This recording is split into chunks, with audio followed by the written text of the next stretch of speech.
오늘은 주일 성찬 예배로 드려집니다. 특별히 이 예배를 위해서 기도해 주실 때에 예수님의 보혈의 피, 그 살과 피를 먹고 마시되 우리가 예수님의 십자가의 그 놀라운 은혜와 사랑을 묵상하며 이 예배의 은혜 가운데로 나아갈 수 있도록 해달라고 기도하여 주시고, 오늘 예배드리는 여러분의 심령 가운데에 하나님 은혜를 더하여 주셔서 오늘 주의 말씀 듣고 깨닫는 믿음의 시간 되게 하여 달라고 우리 주님을 한번 부르고 다같이 기도하도록 하겠습니다. 주여, 사랑해 주님 감사합니다. 우리를 사랑하여 주시고 아버지 하나님 특별히 주일 성찬 예배로 부르시니 감사를 드립니다. 아버지 하나님, 세상이 참으로 혼란스럽고 어지러운 가운데 있습니다.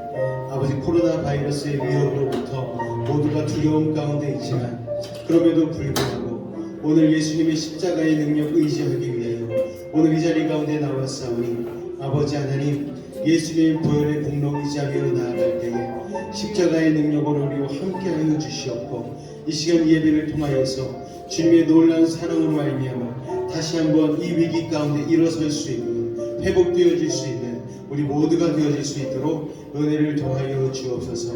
주께서 함께 하심으로 온전히 은혜 가운데 채우실 줄로 믿습니다. 주님으로 영광받아 주옵소서.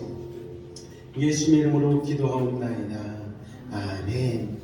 우리 슬픈 마음 있는 사람 같이 찬송함으로 우리 주님 앞에 나가도록 하겠습니다.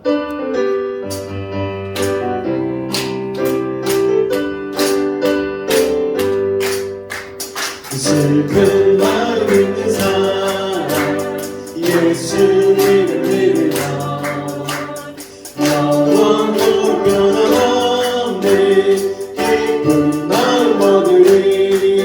예수의 이름은 세상의 소망이요. 예수의 이름은 전국의 기쁨일세.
우리가 지나가는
그 의지함으로 아버지 하나님께 한 주간의 제약들 모두 다 십자가에 못 박아주시고 오늘의 주님을 거룩한 것을 가르치는 믿음의 시간 되게 하여달라고 우리 주님을 한번 부르까지 회개하며 기도하며 나가겠습니다.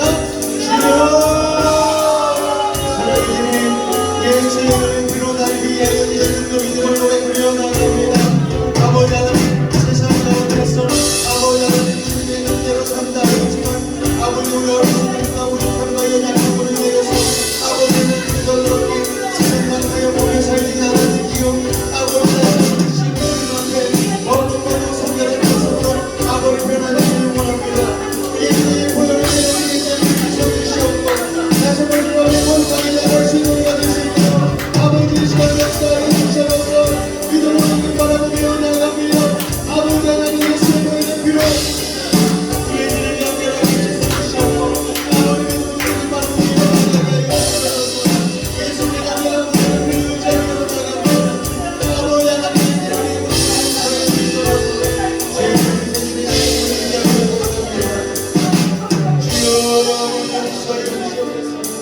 주님 우리는 죄인입니다. 아버지 하나님 주님 없이는 살아갈 수 없는 인생이기에 오늘도 주 앞에 나와 기도하며 나아갑니다. 오늘 하나님의 은혜가 필요합니다. 주님 도와주옵소서. 주님 도와주옵소서.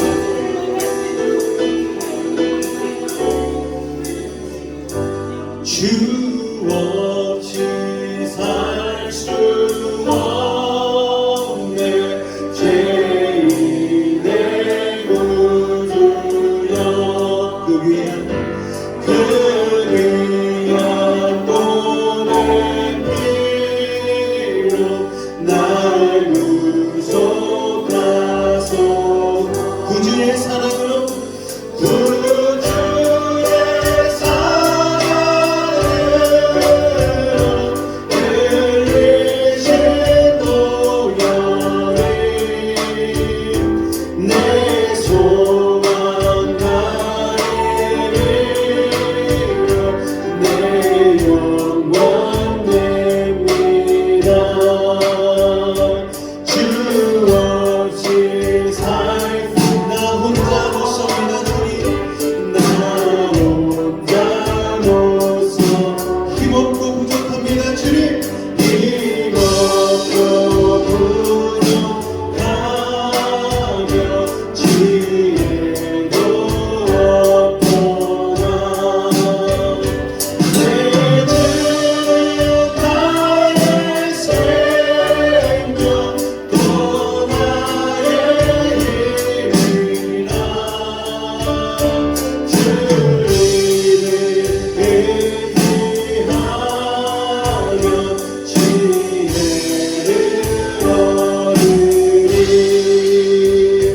주 없이 살 수 없네 내 주를 아신다면 내 영혼을 나의 소원에 주 앞에 나의 마음 위하여 주리요. 내 나의 위로하사 평온케 하시네. 주 없이 살 수 없네 세월이 흐르고 이 깊은 고독 속에 내 생명 끝나도 사랑하는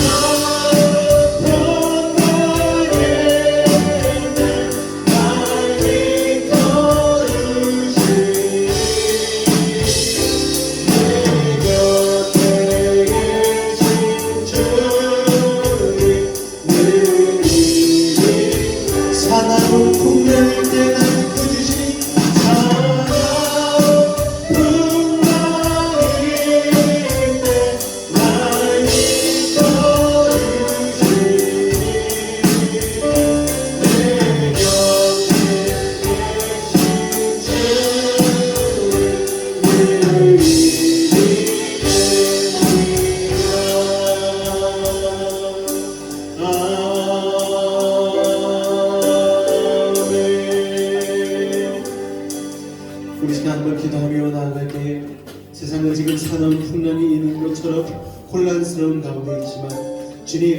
우린 세상과 비교할 수 없는 주님만이 주실 수 있는 평안과 기쁨 가운데로 나아가기 위해 오늘 이 자리 가운데로 나왔사오니 아버지 주님의 날개 그늘 안에 품어주시고 주의 말씀 안에서 다시 한번 세모는 믿음의 시간 되게 해달라고 우리 주님을 한번 간절히 부르짖고 기도하도록 하겠습니다.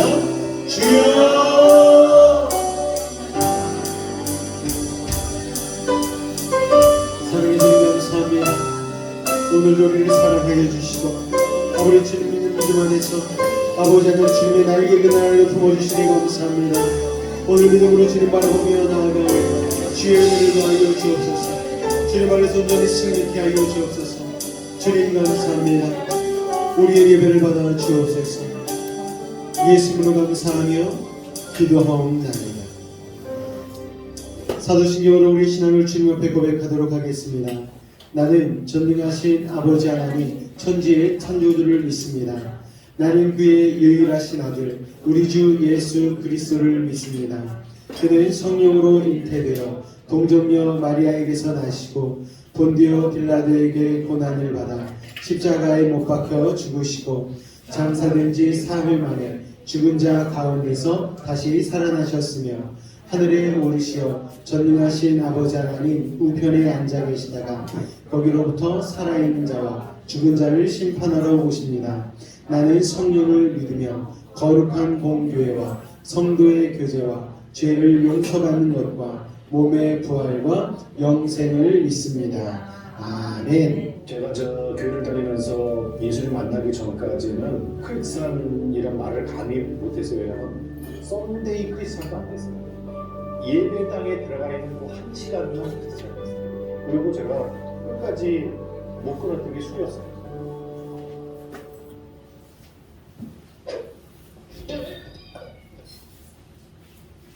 제가 교회를 다니면서 예수를 만나기 전까지는 크리스찬이란 말을 감히 못했어요. 왜냐면 썬데이 크리스찬은 주일날만 크리스찬이잖아요.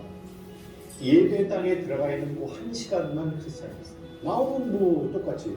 그리고 제가 끝까지 못 끊었던 게 술이었어요. 대인관계가 되죠. 세상 사람들도 만나야 되죠. 그래서 이 술을 못 끊으니까 감히 부끄러워서 내가 크리스찬이란 말을 못할 정도였어요. 그런데 이 성령의 세례를 받고 예수님을 진짜 인격적으로 만나니까 세상이 너무너무 아름답게 보이고 내가 지금까지 알았던 게 다 가짜고 오직 예수님만이 진리라는 걸 알게 됐어요.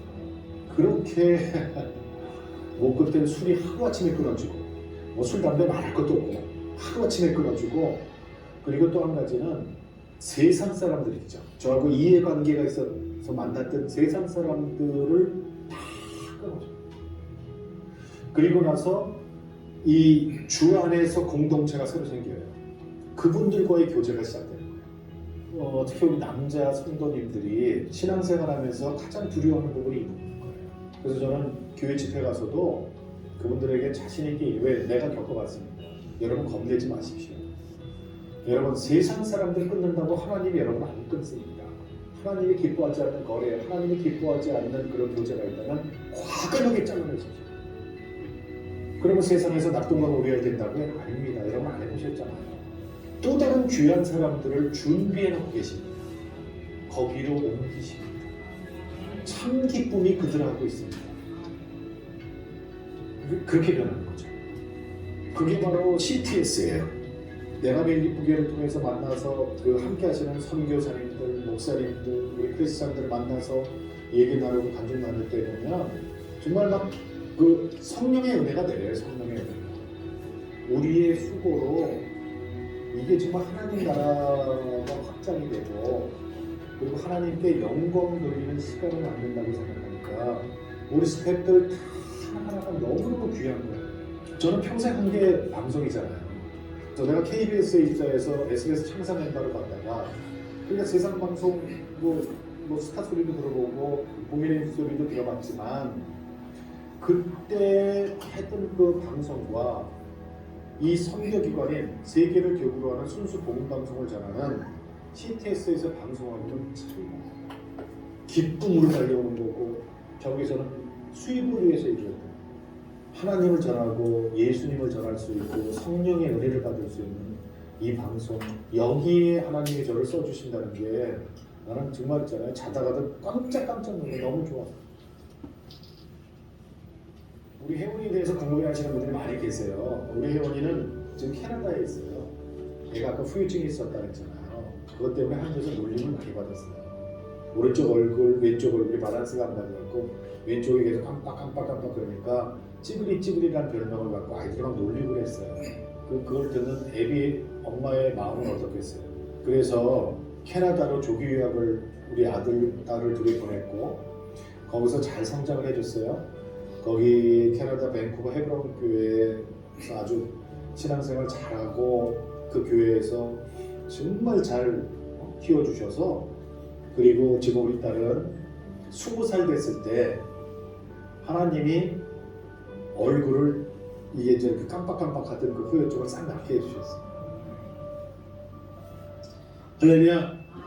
예수님을 제대로 만남으로 이 놀라운 애도 여러분도 경험하시기를 예수님으로 축원을 드립니다. 광고 말씀 잠깐 드리도록 하겠습니다. 2월 첫째 주 성찬주일 예배 가운데 나오신 우리 성도님들을 환영하고 축복합니다. 주님의 십자가의 은혜를 묵상하며 승리하는 한 주간이 되시기를 예수님 부탁을 드리겠습니다. 코로나 상황이 좀 심각해진 가운데 있습니다. 그래서 원래 저희가 금요 기도 모임 그리고 주일 저녁 기도 모임을 하려고 했었는데 코로나 상황이 조금 사그러들 때까지는 잠정 연기하려고 합니다. 대신 성전문은 언제나 여러분에게 비밀번호로 열려 있으니까 언제든 오셔서 기도하시고 신앙생활에 도움을 받으시기 바랍니다. 교회 운영회의를 매월 마지막 주에 했었는데요. 이걸 이제 첫째 주로 옮기려고 합니다. 하다 보니까 재정 정리가 이게 안 된 상태에서 만나니까 좀 구체적인 얘기들이 되지 않은 것 같아서 아예 월말로 마무리 짓고 그 새로 시작하는 첫째 주에 저희가 회의를 해서 그걸 가지고서 저희가 운영을 하는데 좀 도움을 받고자 하니까요. 그렇게 알고 계시고 3월달 첫째 주에 그래서 운영회의들을 하도록 하겠습니다. 드럼 레슨은 그대로 진행이 되어집니다. 목요일 오전 11시에 이 자리에서 있으니까요. 오셔가지고 열심히 레슨하시고 또 자신만의 여러 취미들을 만들어 가시길 부탁을 드리겠고요. 강대상이 생겼습니다. 저희 어머니한테 쬐그만 걸로 해달라고 그랬거든요. 그랬더니 진짜 쬐그만 거 해주셨어요. 그래서 강대상을 헌물해 주셔가지고 이렇게 또 아름답게 하나님께서 채워주시니 참으로 감사를 드립니다. 오늘 하나님께서 우리에게 주신 말씀은 창세기 39장 1절로 3절까지의 말씀입니다. 창세기 39장 1절로 3절까지의 말씀입니다.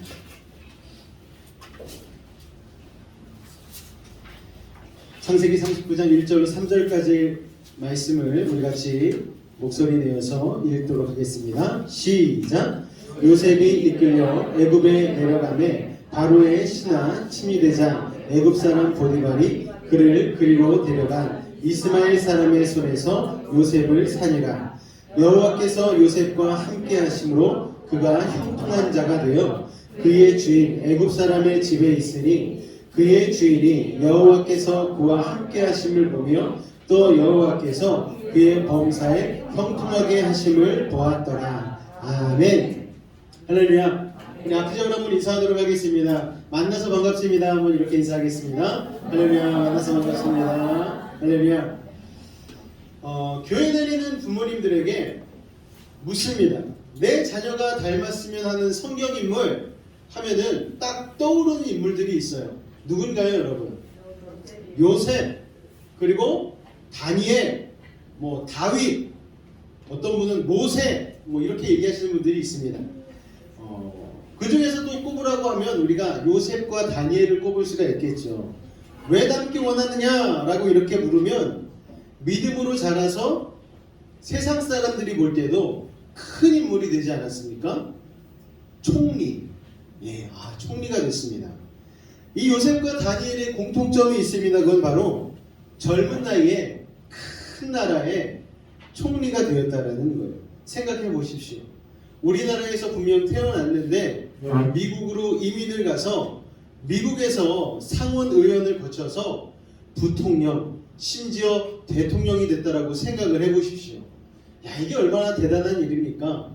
요셉과 다니엘이 바로 그 정도 일을 그 정도 자리에까지 올랐다라는 것이죠. 그래서 내 자녀가 요셉처럼 되었으면, 내 자녀가 다니엘처럼 되었으면 하는 생각들이 참 있다라는 것입니다.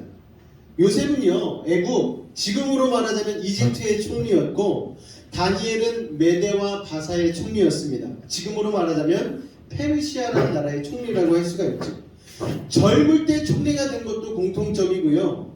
특히 다니엘 같은 경우는 왕이 3번이나 바뀌는데도 그 3번 바뀔 동안 그대로 총리직을 유지하고 있었습니다. 최장수 총리라고 얘기할 수 있죠. 그렇게 이 교회 다니는 부모님들의 꿈 중에 하나가, 야, 내 자녀가 요셉을 닮았으면, 다니엘처럼 큰 사람이 되었으면 하기를 바라고 기도한다라는 것입니다. 그런데 요셉처럼 큰 사람이 또 다니엘처럼 큰 사람이 되기를 바란다고 말씀을 하시는데, 그 뒤에 제가 설교를 하면서 요셉이 겪은 고난, 다니엘이 겪었던 일들을 쫙 나열을 하면은 요셉같이 되게 하고 싶어요라는 말이 쏙 들어가요. 다니엘처럼 되게 하고 싶어요라는 말이 쏙 들어갑니다. 왜냐면은 고생을 해도 너무너무 했거든요. 목숨까지 내놓을 정도의 그런 상황까지 간 적들이 너무나 많이 있었기 때문에, 내 자식 그런 고생을 시키고 싶지 않아요.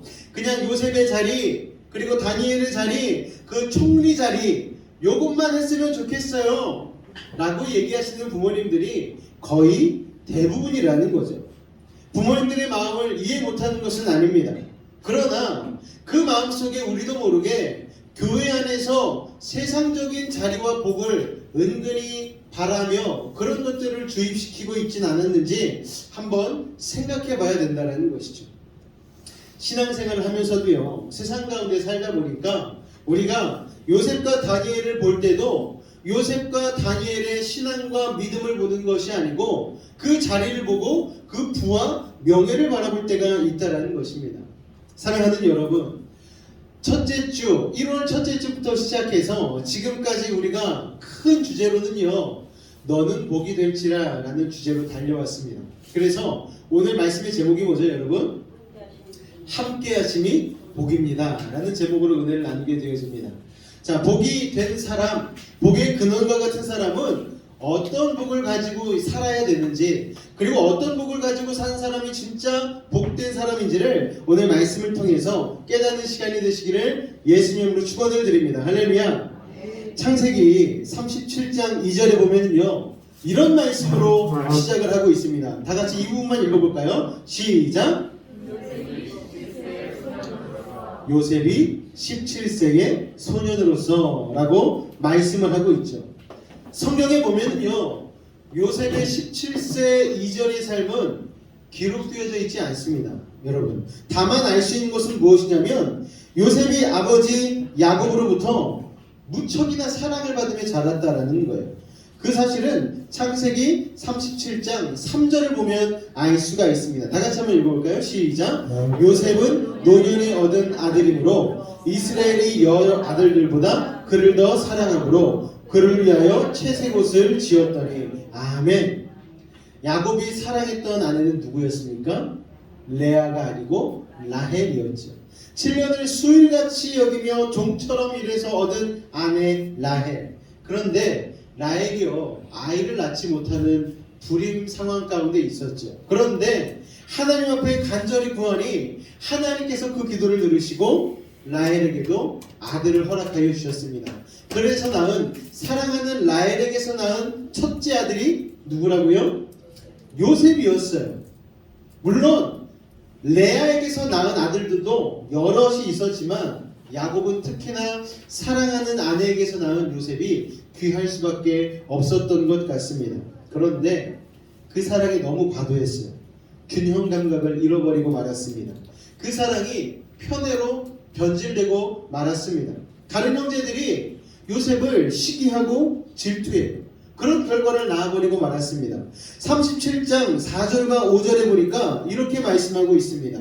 그 형들이 아버지가 형들보다 그를, 여기서 그가 누구죠? 요셉입니다. 더 사랑함을 보고 그를 미워하여 그에게 편안하게 말할 수 없었더라. 아멘. 여러분, 그리고 한 가지 더 미움받는 일이 일어납니다. 5절 다 같이 한번 읽어볼까요? 시작. 요셉이 꿈을 꾸고 자기 형들에게 말하며 그들이 그를 더욱 미워하였더라. 여러분, 형들은요, 아버지 야곱이 요셉만 사랑하는 편애로 인해서 가뜩이나 사는 게 쉽지가 않았어요. 가뜩이나 요셉이 미웠어요. 그런데 요셉이 좀 눈치라도 있으면 모르겠는데 얘가 눈치까지 없네요.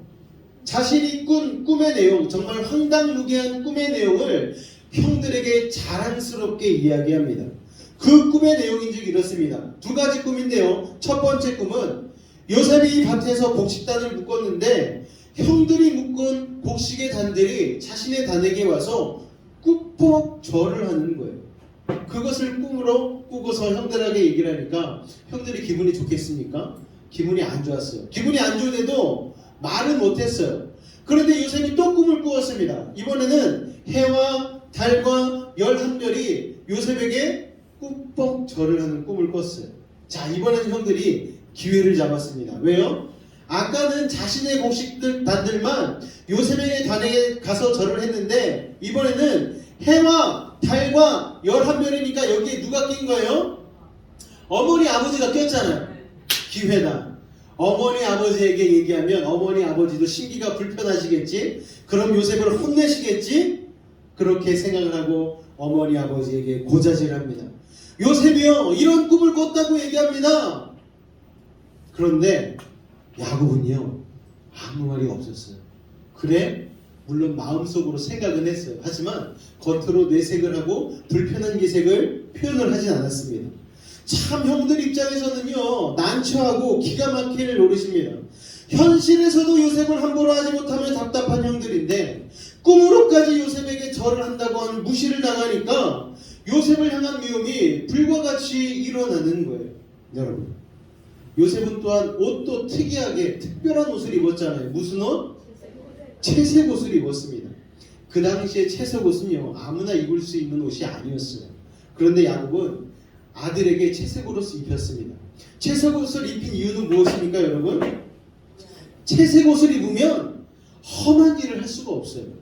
왜냐면 옷에 먼지가 끼거나 더러워지면 안 되니까. 한마디로 곱게 귀하게 키우는 거죠. 그러니까 자기네들은 날마다 밖에 나가서 가축을 치면서 고생하고 사냥하면서 힘든데 요셉은 귀하게 자라고 있으니까 이게 너무너무 미운 거예요. 형들이 그런 마음을 품고 있는 와중인데 상황까지 그 마음에 요셉까지 부채질을 하니까 요셉을 죽이고 싶지 않았겠습니까? 여러분, 아버지 야곱이 형들이 양을 치는 곳에 요셉을 마침 심부름을 보내게 되었어요. 형들이 양을 치는 곳은 지금처럼 동네 앞이 아니었습니다. 무려 세겜을 거쳐 도단까지 이르러서 100km 정도 떨어진 곳입니다. 엄청 먼 곳까지 양을 치러 갔습니다. 아버지 야곱의 영향력에서 멀리 떨어진 곳이기 때문에 형들은 거기서 본인들끼리 작당 모의를 합니다. 야, 요셉이 온다. 요셉이 오면 요셉을 없애버리자. 골탕 먹이자. 라고 작정을 하죠. 물론 처음부터 그런 마음을 먹었는지는 잘 모르겠습니다. 그런데 100km나 떨어져 있고 요셉이 혼자서 그렇게 오니까 갑자기 그 마음 가운데에 악한 사단마귀가 악한 마음을 심은 것 같습니다.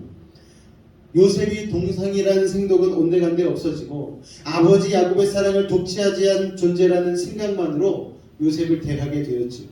요셉이 다가오자 형들은 즉시 요셉을 결박하게 되어집니다. 그리고 아버지가 입혀준 채색 옷을 벗겨버리죠. 야, 너 이거 아버지가 입혀준 옷 벗어. 네가 여기서도 사랑받는 아들인 줄 알아? 그러면서 온갖 험한 말을 하면서 요셉의 옷을 벗겨버립니다. 그리고 그를 죽이려고 합니다. 그런데 다행히 맏형인 르우벤은요, 아버지의 마음을 알았던 것 같습니다. 내가 장남인데 그래도 우리 아버지 마음을 그렇게 슬프게 해서는 안 되지. 목숨만은 살려줘야 되겠다. 형제들에게 얘기를 하죠. 그리고 요셉을 마른 우물 구덩이에 떨어뜨려서 가둬버립니다. 여러분, 17세까지 요셉은요, 아버지 야곱이 먹이고 입히고 재우고 보호해주던 삶이었습니다. 부족함이 없었어요. 그러니까 굳이 하나님을 찾을 이유가 있었다 없었다? 없었어요. 부족함이 전혀 없으니까. 그런데 17세에 이르러서야 아버지 야곱의 보호의 손길이 전혀 미치지 않는 무려 100km나 떨어진 도단이라는 곳에서 요셉은 죽음의 위기를 맞닥뜨리게 된 것입니다. 물이 마른 구덩이. 요셉은요, 처음에는 형들을 향해서 살려달라고 소리를 쳤겠죠.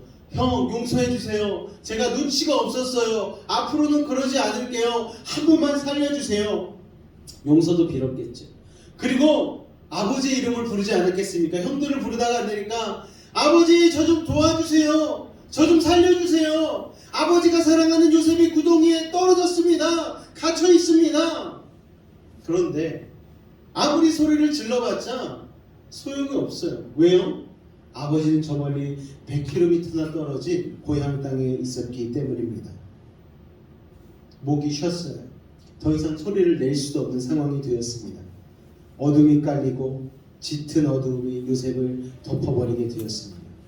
아무것도 할 수 없는 상황에서 요셉은 생각이라는 것을 하게 되었겠죠. 성경에는 남아있지 않지만 사방이 막혀있는 그 구덩이에서 어떤 큰 변화가 있었던 것만은 사실인 것 같습니다. 그 뒤로 넘어가서 이야기를 한번 살펴볼까요? 요셉은요, 애굽의 종으로 팔리게 되지 않았습니까? 39장 보디발의 집에 이르러 나오는 내용은 바로 오늘 우리가 읽은 내용입니다. 39장 2절에 보니까 이렇게 말씀하고 있습니다. 다 같이 읽겠습니다. 시작. 할렐루야. 요셉이 구덩이에 빠졌다가 애굽의 종으로 팔린 이후에 갑자기 39장 2절이 되어서 어떤 말씀이 나옵니까? 여호와께서 요셉과 함께 하심으로.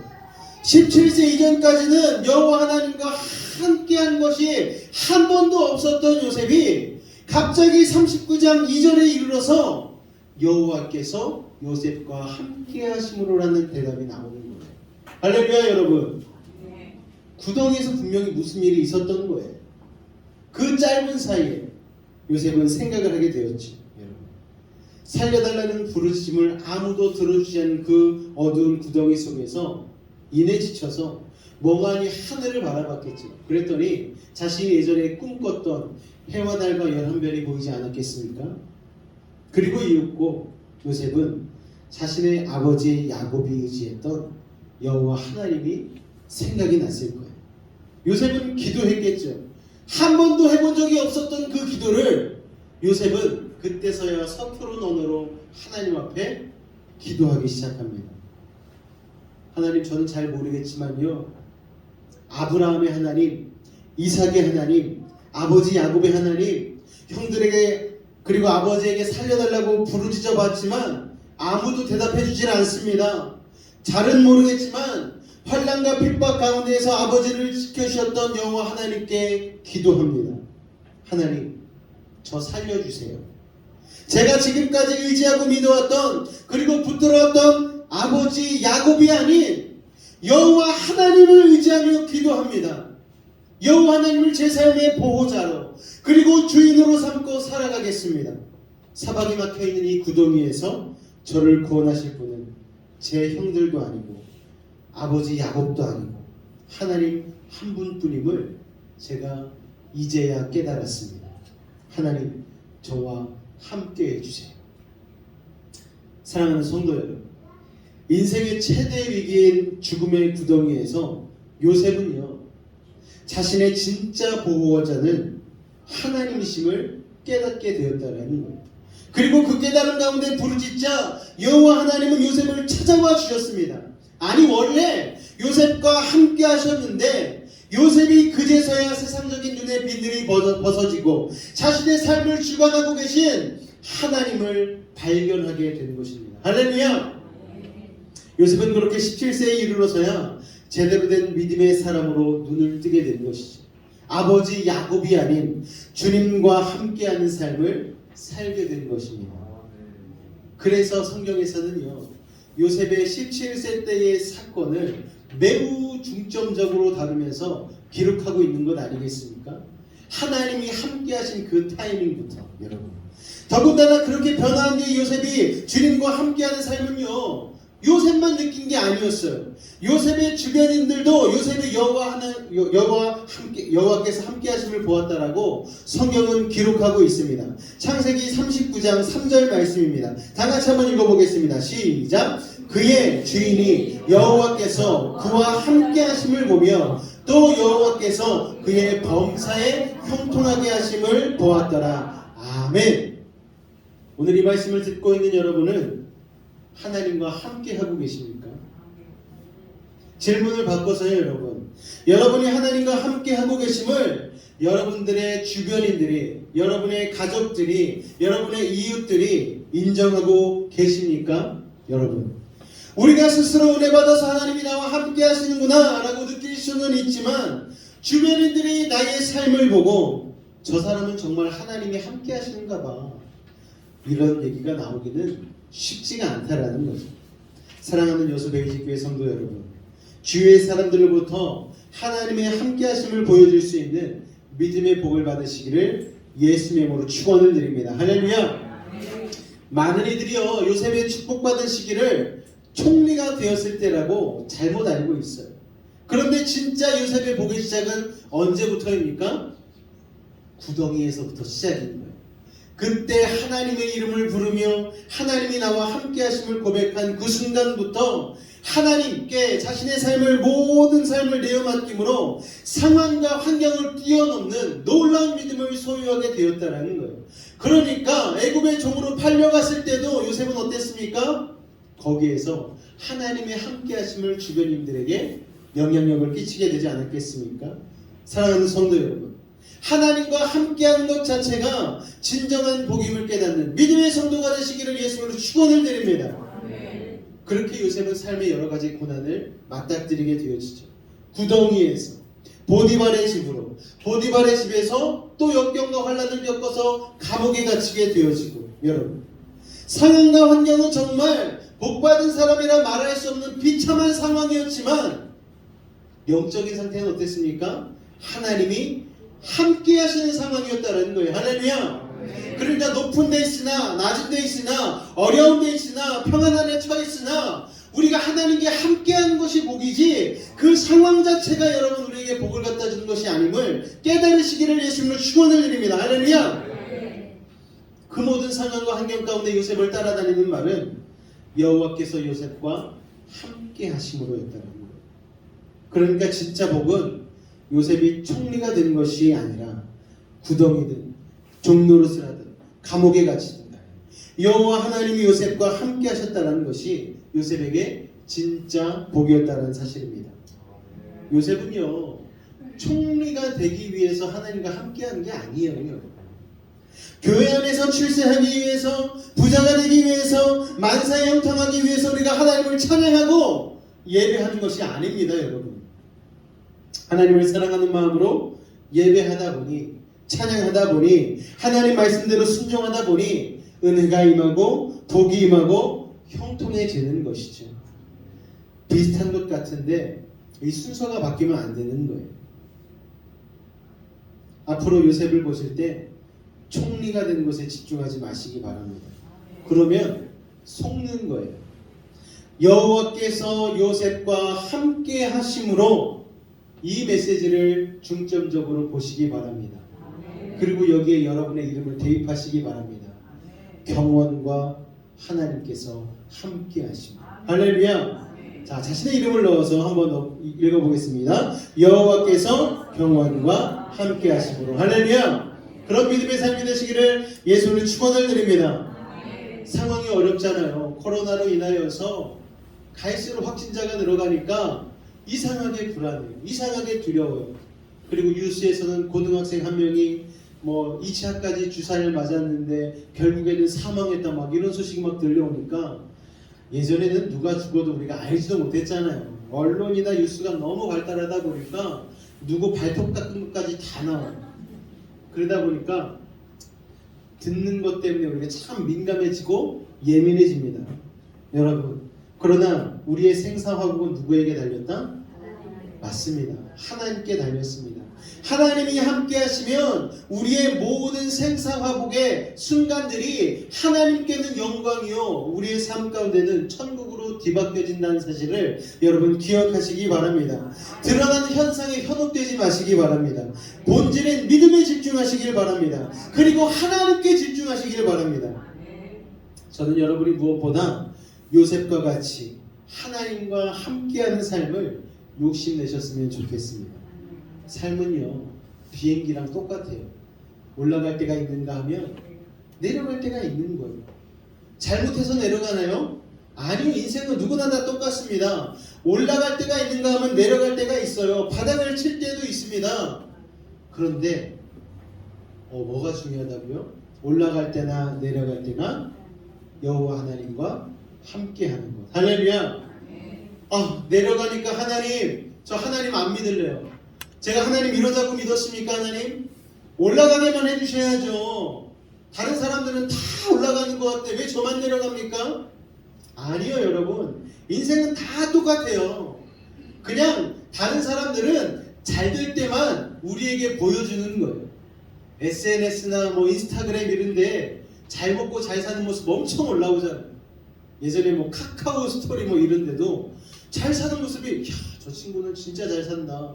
저런 멋진 집에서 멋진 남편, 멋진 아내, 그리고 이쁜 애기들과 함께, 쟤는 왜 이렇게 형통하지? 쟤는 예수님을 믿지 않는데도 왜 이렇게 행복해?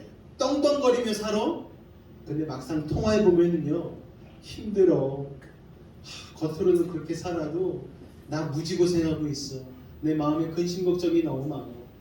다 그래요, 다. 사진 프레임 안에 들어가 있는 것은, 외부에 드러나는 것은 잘 사는 것으로 드러나게 해보고 싶은 것이 우리 인간의 본성 아니겠습니까? 저도 마찬가지예요.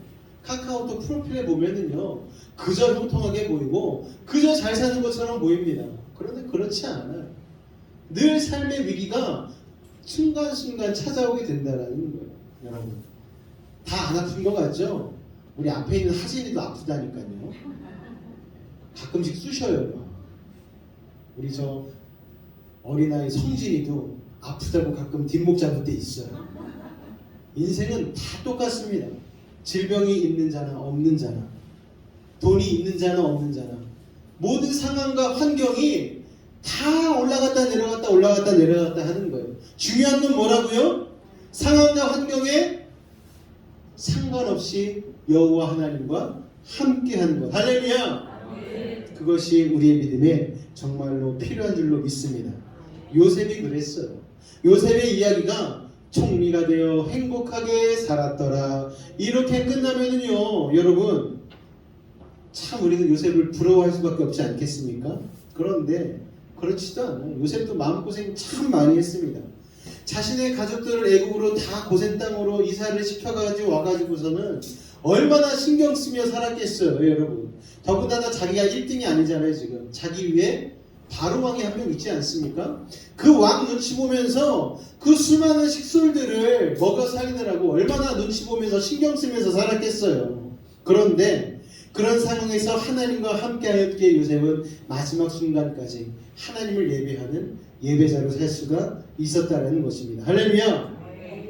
우리는 보통 아브라함, 이삭, 야곱, 요셉이 대단한 믿음의 사람이라고 얘기하지만 정확하게 얘기하고 표현하자면요, 그들이 대단한 게 아니에요. 그들과 함께 하신 하나님이 대단한 분이라는 사실 여러분 기억하시기 바랍니다. 그 대단하신 하나님, 위대하신 하나님을 우리의 삶으로 믿음으로 모셔드리는 것, 그분과 동행하는 것이야말로 진정한 복이라는 것을 깨달으시는 믿음의 성도가 되실 수 있기를 주님의 이름으로 축원을 드립니다. 할렐루야. 그러니까 뭐가 복이라고요? 하나님이 함께 하심이 복입니다. 여러분, 이 깨달음을 여러분의 마음 가운데 새기시고, 세상은 혼란스럽고 어지러워서 우리를 자꾸만 넘어뜨리려 하고 낙심하게 하고 좌절하게 한다 할지라도 이 소망의 마음을 품으시고 세상 가운데서도 하나님이 주시는 천국의 평안을 가지고 기쁨을 가지고 살아갈 수 있는 믿음의 성도님들이 되시기를 예수님의 이름으로 축원을 드립니다. 할렐루야. 잠깐 기도하겠습니다. 사랑의 주님, 감사합니다. 세상 사람들이 말하는 복과 우리가 이야기하는 복은 차원이 다릅니다. 결이 다릅니다. 아버지 하나님, 세상 사람들은 결과만을 보고서 돈이 많은 것, 높은 자리에 올라가는 것, 아버지 명예만을 놓고서 잘 되었다라고 얘기하지만 우리의 복은 그런 차원이 아닙니다. 우리의 진짜 복은 오늘 요셉과 같이 하나님과 함께하는 것임을 기억하게 하여 주옵소서. 예수님의 이름으로 기도하옵나이다.